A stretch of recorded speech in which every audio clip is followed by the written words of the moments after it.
you to ask me questions if you have them. And I really just want you to learn today. I don't want you to believe you have to write me a check at the end of the presentation. As a matter of fact, I don't want you to write me a check because today is about education. And then we have to do what's known as your risk profile. And then based on your risk profile, if you have interest, I can bring you investment choices. So really, this is just more about learning and getting information, okay? So, mutual funds. If you're like everybody else, you've probably heard of, I didn't learn that, right? Mutual funds. See it there? Okay, so if you're like mostly everybody, you've heard of mutual funds. You probably own them at work, but nobody ever really explained to you how they work or why they work. And so pretty much you probably did what everybody else did. And you have a little bit risky, a little bit low risky, a little bit middle risky, right? Yeah, that's what I did. How'd you know? Because that's what everybody does. Let me give you an education. Now, if you were to view a mutual fund, and I'm a lousy artist, so you have to use your imagination, but if you were to view a mutual fund, it will look like a square with a lot of little squares in it, okay? And every one of these squares is a different stock. Only, I don't like using the word stock because growing up in a middle-class home, I always heard stock, risky, lose all your money, avoid them as much as possible. And I learned that from my parents, who I love very much, but who were never rich. And so another word for stock is just companies, because that's really all they are. A stock is you own a portion of one of these companies. So let's make believe in your mutual fund you have some stocks in it, like Coke, like Walmart, like Apple, like Primerica is one of them stocks, you know. Any other suggestions? And I'll ask them. They'll say Starbucks. They'll say whatever they like, you know. So give me one. Certain cities BP. I won't ask anymore because you guys. Apple. Target. Apple. Exxon and Disney. Oh yeah. Okay.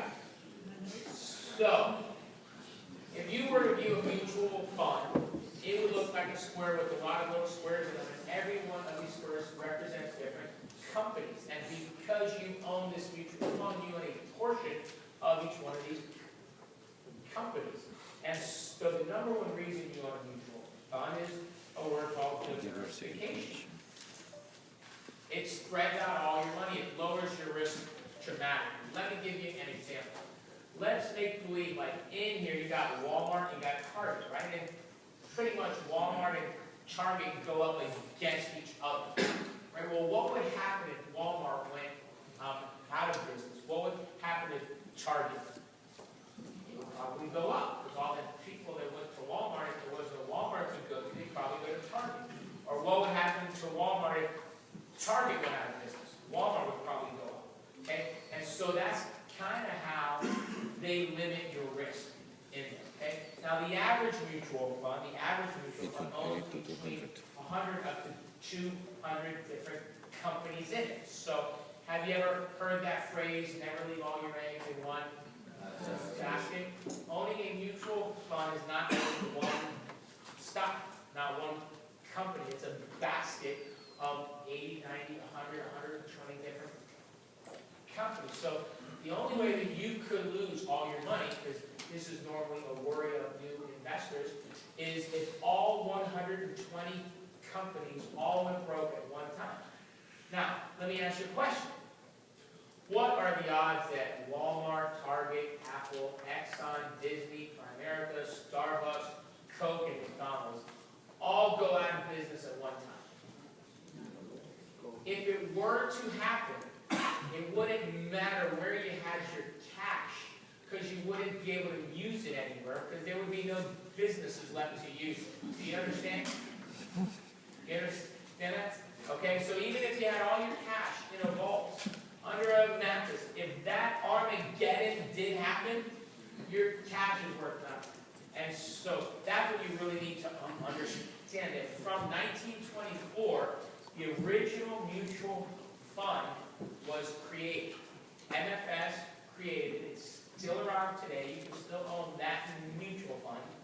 But from 1920 forward to now, we've had the Great Depression, and we've had a lot of rough years in the economy. We've had a lot of good years in the economy. And through all that, mutual funds that are diversified, meaning different industries, different companies, own a lot of different companies, they don't go out of business. Because all of them don't. Now, one stock in there could go out of business. Would you agree with me? Sure. Bear Stearns went out of business, you know? Anyone else went out of business, you know? Durban City went out of business, right? But here's the thing. Number two, reason you use a mutual fund is professional money managers. You see, pretty much when a business is going to go out of business, there's a lot of warning flags.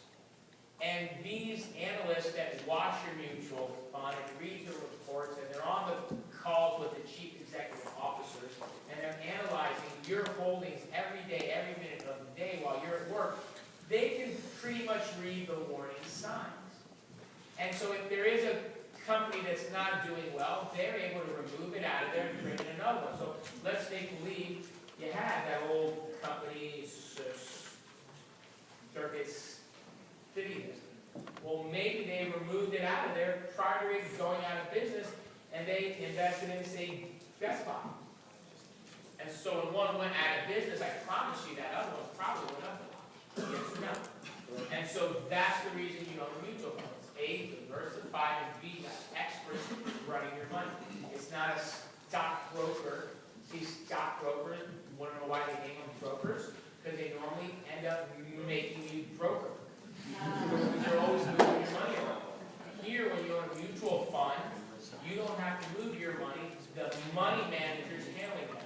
Number three reason you use it is liquidity. If you need your money, you make a call, and within 3 business days, you have a check at your house. Liquidity.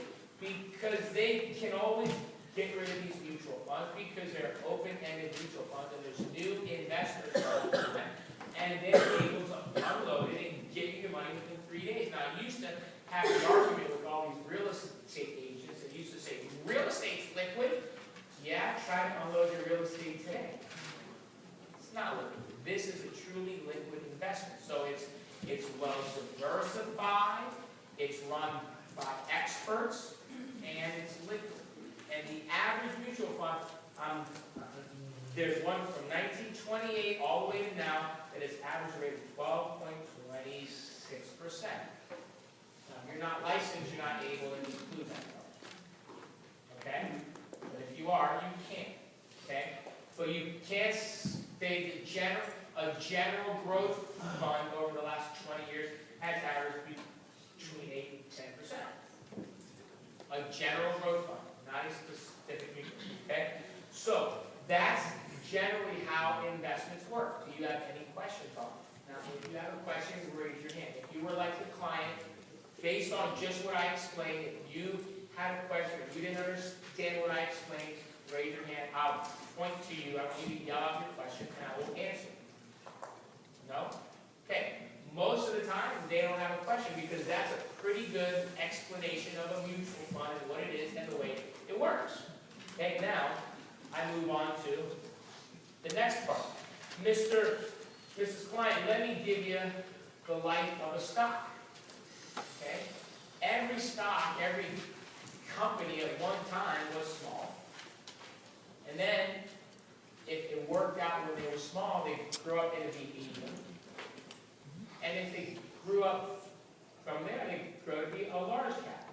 Okay? This is, you've probably heard of the phrases small cap, mid cap, large cap. Pretty much to generally explain it is, one's a small company like an idea, and they have like maybe one branch, like say Starbucks in the 80s, where they had one coffee store, you know. Now they're a large cap. Okay? So if you're lucky, here's like a new company, Once that works, then your job is to grow distribution of that. Because let's just use Starbucks as an example. No matter how great it is, if they only had one store today, they would not be who they are today. So once their one store worked, they had to grow outlets and grow distribution.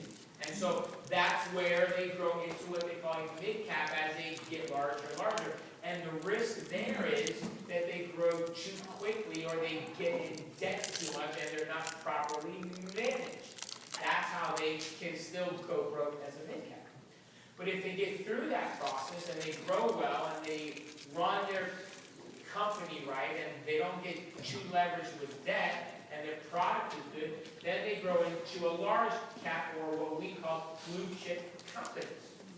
Like here, you like the Walmarts and the Starbucks actually now, and Coca-Cola, Apple, Home Depot, etc. All the big companies that you now know are large cap, but they were all small at one time.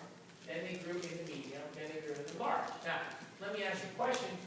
Which one of them categories, small, mid, or large, would you imagine have the greatest risk involved? Small. Because it's not a proven company yet. And so it could go back. You with me? That's why a lot of these small cap mutual funds own a lot of stocks in them, hundreds of them, because they'll have a group of them that wind up not working out, they'll have a group of them that do work out. And so that's the small cap. Or which one is the next riskiest category? The mid cap. And which one is the least riskiest category of the three? Large caps. Why? Well, let me just give you an example. Coke. I mean, pretty much, you grew up drinking it. You're either drinking Coke or a product that they have, Powerade, or Coke Zero, or whatever and so they have distribution everywhere. I mean, even if you're in Iraq or Afghanistan, you can get a Coke. I was watching on 2020 how the Afghan people have Coke distributorships, and they walk their bottles of Cokes with these strollers, and they actually distribute Coke in Afghanistan. Okay, so if you can get it in Afghanistan, you can probably get it anywhere. Wouldn't you agree? And so these are least like now. Every once in a while, these do go out of business, right or wrong? But they're the least likely to go out of business when you look at small cap, mid cap, and large cap. Okay? In general, large caps average between 8 to 10%.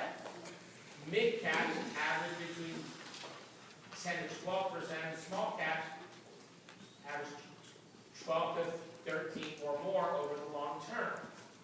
And I'm explaining it as a licensed representative, which is why you need to be licensed. Okay? If I wanted to give them more information, I would tell them a small cap company, how do you know what is the capitalization of the company?